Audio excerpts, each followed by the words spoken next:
What's up, party people? It is the first day of March. It's March 1st, 2025. 3 months into 2025. Have you done anything that you wanted to do? No? Well, I got just a solution for you, okay? And today is the perfect time to do it. If you don't do it today, then you're missing out because it's the start of a month and it's perfect timing. So, boom. What is this right here? It is a 3-month plan. So I've just drawn on a normal sheet of paper a 3-month plan from March to April to May. Mainly, this part is just a calendar. So with each day, I'm going to mark off every day green, yellow, or red. Green is in it was a good day. Yellow is in it was not. Red is in it was horrible. Or yellow is in it was average. So underneath each of these, I have different goals that I want to do. So you'll see for this one, this is for March. And in March, what I mainly want to do, so I want to work on doing a live performance. I want to work on schoolwork, work on a YouTube channel, etc., etc. Apply for an OPT, apply for jobs, okay? I'm 22, about to graduate in May, hence why I end this calendar in May. So yeah, these are just things, absolutes that I need to do. And so one thing, well, there's several things going on here, right? One of them is that I am laying out the time that I have. So it's very clear to see how much time I have and how much time I'm wasting as I'm marking off all of these. Now you might just say, oh, I can use a freaking Google Calendar for that. Like, let me just use a Google Calendar. The problem with using a Google Calendar is that it's all digital, so it doesn't really like feel tangible. Two, if you do it in like a month way, the month setup looks like shit. It's just absolutely horrible. It's really hard to tell what is actually going on. The week thing is the best looking one, but still, this is just useful for getting an idea of like, what do I have to do every day for this week? It's good for organization, but in terms of actually quantifying things that you have to do, it's not as good as just drawing it out right here, laying it out, and then you can actually see it. For me, I'm putting it right next to my computer, so when I'm sitting here, boom, right in the corner of my eye, I see everything that I need to do. So I can see whether or not I'm wasting time, kind of keep myself in check. Big motivation, okay? When you work at a job for a boss, the motivation is to pay. I'm not making any money, so I can't pay myself. However, what I can motivate myself with is time, because I have a lot of time, but not as much as I think I do. So that's one thing. Another thing is that writing out these goals, you might notice I put like bubbles next to these goals, because at first, the way that I framed these goals, for example, was for, let's say, for like finishing songs, right? I wanted to make a goal where it was like, okay, work on songs, or let's use a different example. Let's say for uploading videos, right? One of the goals was to consistently upload videos on the 1A Productions channel at official 1A Productions. Go ahead and click the link in the description or on this video right now. That was one of the goals, was that I wanted to consistently upload. But the problem with a goal like that is that it's too nebulous. There's not enough action. Consistency isn't something that you can do every day and you can kind of tick it off. Consistency is by definition something that only happens day after day. It takes, a couple weeks, maybe even a couple months to say that you've been consistent at something. So let's say you want to go to the gym consistently.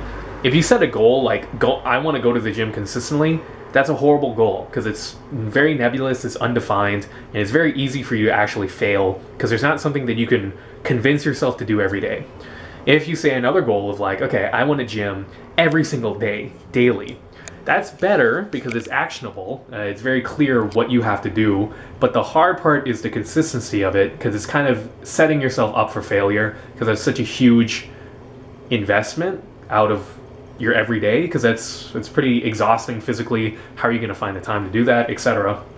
However, if you set a goal like hit the gym 4 times in a week, that's getting better because that's more realistic. It's easier to stick to that. And plus, there's a clearer path for how you can plan out your week in that case. So that's a small little example. For me, instead of just writing upload consistently, I want to upload at least a video every week. So what that amounts to is at least 5 videos in the week. So there's week 1, 2, 3, 4, 5.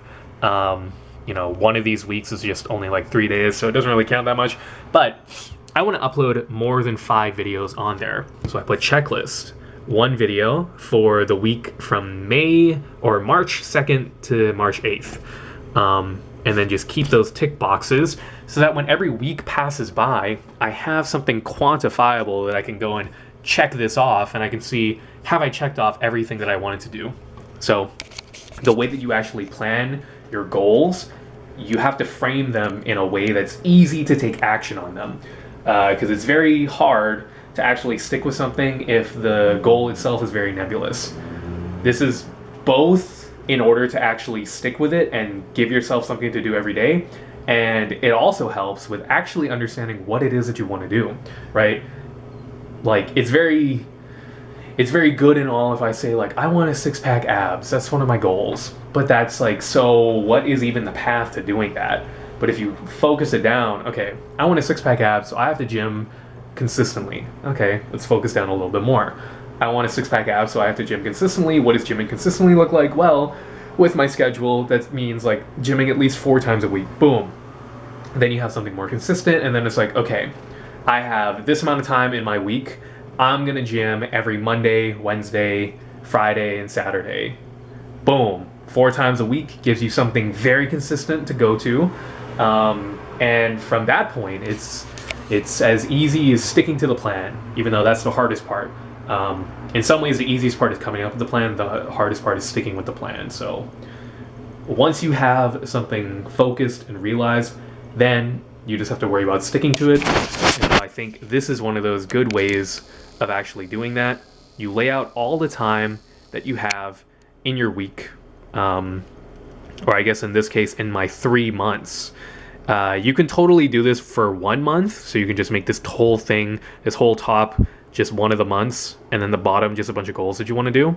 And with that, it's good because you can get even more focused. But for me, since I'm graduating in May, I have 3 months until I graduate now. So it's very useful to think about it in terms of right now, and then when I graduate, and what can I do in between there with my time that I have while I'm still a university student who doesn't have to worry too much right now about paying a shit ton of bills and working a 9 to 5. So lay out the time in front of you so you can get a better idea, better tangible sense of what the hell you need to do. Figure out what you actually want to do. Make it actionable so that every single day you know that you have something that you're working towards, and you can actually visualize that progress. So in times when you're feeling like, oh shit, this is too much, I can't do this, you look at this and then you're like, oh, actually, you know what? I have made some progress. I've moved further than where I was when I started this. So just got to keep going forward.